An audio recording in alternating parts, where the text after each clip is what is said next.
I might say something smarter in this video than I've said to you before, so that could be good.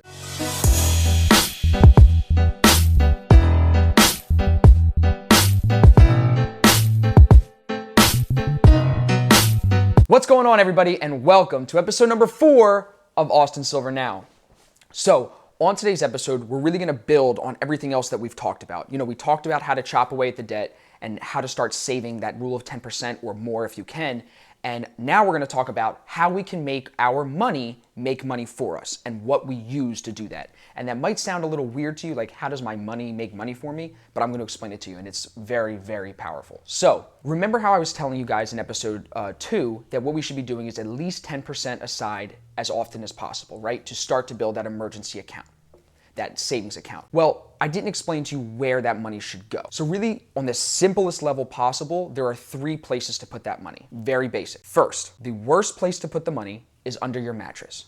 Now, not physically under your mattress, but meaning not in a bank, not in a savings vehicle, not in a retirement account, but literally in a box or wherever you keep it in your house. The reason that that is the worst place to put your money, now granted, if that makes you happy, do whatever makes you happy, but it's not doing anything. It's not growing. And actually, if you factor in inflation over a longer period of time, that money is going to be worth less. So if you're not adding to it, then you're really, really making a bad decision. So when it's under your mattress, you're not gaining any interest. Interest is money that the bank or whoever you have your money with pays you on top of the money you put in, okay? So under the mattress, 0 interest. That's level 1. So we don't want to be in level 1. We're smarter than that, right? So level 2 would be in a regular savings account with TD Bank or Wells Fargo or whoever you use, PNC, I don't care. That's better than under the mattress. It's not the best decision, but it's better because at least there you're getting something. When I say something, it's a very, very low interest rate. A lot of you have probably heard in the news that the Fed has lowered interest rate. The Fed is the Federal Reserve. They lowered interest rates to about, and I think it might be under 1% right now. It fluctuates, but it's like nothing. It's really like nothing. So it's better than under the mattress because, of course, something is greater than 0. But again,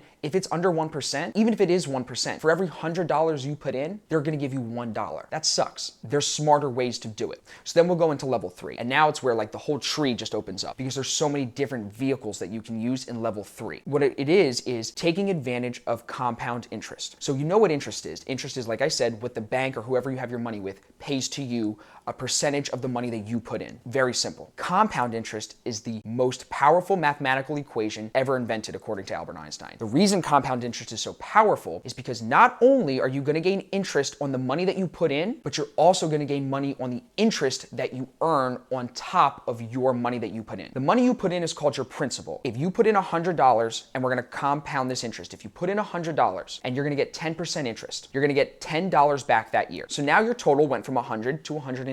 The next year, because we're using compound interest, you're not going to gain interest on that original 100. You're going to gain interest on that 110. So now you're going to get 10% of 110, not 10% of 100. Now your money's going to grow even more. And then the next year, it's going to grow 10% on top of that and on top of that. So that's how powerful compound interest can be. But that begs the question, well, how do I take advantage of that? How do I really maximize that? The answer to the question is that you use time to your side. If you can start doing this younger, if you can start taking advantage of compound interest at a younger age, it can pay you off in huge dividends in the long run. So I have a chart here from JP Morgan, and it explains how powerful it can be to start saving just 10 years earlier than you think you should start saving. So we're going to use 2 numbers, age 25 and age 35. So I want to read it just so I don't mess up the statistics for you guys. So this chart says that if you start investing $5,000 a year, numbers are arbitrary. Really just focus on the end result here. So if you invest $5,000 a year between the ages of 25 and 65, in total, you'll invest $200,000. Okay, so that's case 1. Case 2 starts at age 35. So just 10 years later, the same amount of money, $5,000 per year, and you stop investing at age 65. In total, you invest $150,000, which is $50,000 less than case 1. Now here's where it gets interesting.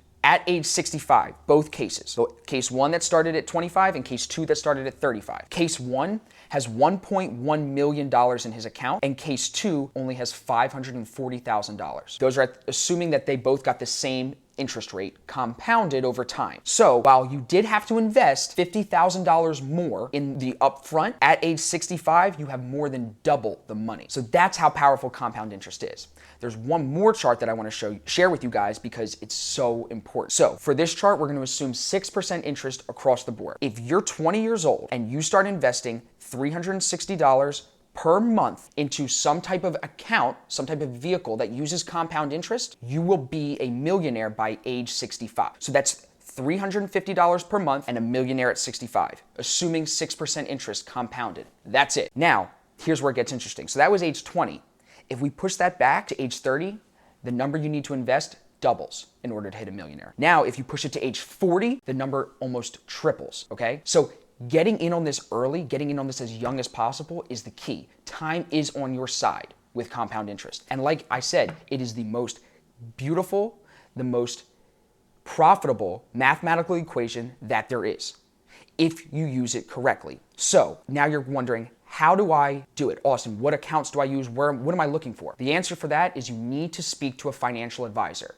They're the ones that are going to show you exactly for your situation, because we're all different. We all have different assets and liabilities, how much money we have coming in, what we owe. It's all different for all of us. So I can't just say, put your money here and you're all going to be a millionaire. It's not going to work like that. You need to sit down with a financial advisor and they're going to say, here you go, Sally. This is exactly where the money should go. This is how we should do it. And they're going to actually show you your projections. They'll show you what that money compounded will look like at age 40 and what that money compounded will look like at age 65.